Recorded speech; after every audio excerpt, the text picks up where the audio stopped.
has been this update of Canada opening its international borders, but then everything in Canada is closing down. Welcome to Bani Abroad. If you are new to this channel, then I make content on studying and settling abroad. Make sure that you hit that subscribe button right now if you do not want to miss out on crucial content regarding the same. In this video, I'm going to do a reality check whether international students would be allowed to travel, and I know that there has been that announcement that the borders have opened, and provided that the institution is on the DLI list, students will be welcome to travel to Canada. But let's dig deeper and unfold the reality. Now, before we dwell into the topic of the video, I've got one little update. This is for all of those who want help in their application process, be it the essay, LOR, resume, or the interview process. And to book an appointment, the website will be ready in 1 week. But if it's something urgent that requires immediate action, drop me a message on Instagram and I'll get back to you. Let's start with the number of COVID cases. So here on the screen you see graphs of India and Canada,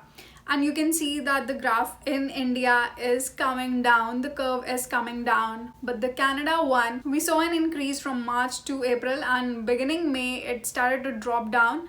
But then the cases have started increasing again. Dine-in restaurants have closed down, gyms have closed down, basically all recreational activities and centers have closed down. And even in our university, since about 2 days ago, there has been this form that we have to fill, and they are starting doing daily monitoring of cases. So this situation is getting serious here. Now let's talk about the recent update by IRCC and see what is in store for Jan intake students. So just to tell you in brief, the article says that international students will be allowed to travel to Canada provided that their DLI institution has a COVID readiness plan in place. I'm waiting for the 20th October update before I get happy if international students will be allowed to travel. But I've got 3 concerns, and let's dwell into these 3 concerns in detail. So the number one reason is that the cases in Canada are increasing and they have closed down the recreation centers. So this is something which is of concern. Let's get to the second concern. Suppose if everything goes well and Canada monitors everything and everything is in place, international students are welcome to come.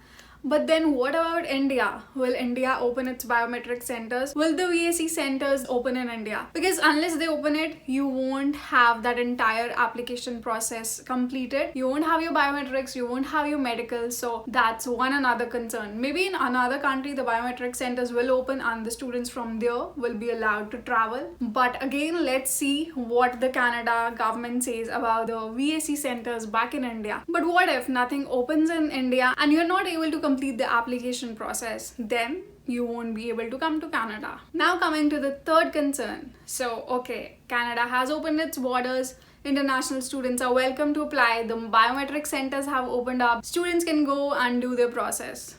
Looks good, right? But what about the thousands of applications that are lying in queue since March 18? And suppose if you're a student who hasn't even applied for a study permit yet, because again you are waiting out on that update which is going to be released on October 20th, then imagine the number of applications that will have to be processed before your turn even comes. So these are the 3 concerns that I have in my mind, and I'm waiting for that October 20th announcement. And also the offline application process has stopped until January. Until then, you can only do the online application. I know this was a ray of hope, and I don't want all of you to get gloomy after hearing this and after watching this video, but this is what the reality is. And until the October 20th announcement, let's wait, and I'll make an update on the announcement and I'll review that, and let's see what is in store. So if you found the video valuable, then make sure that you like it and hit that subscribe button and press that bell icon.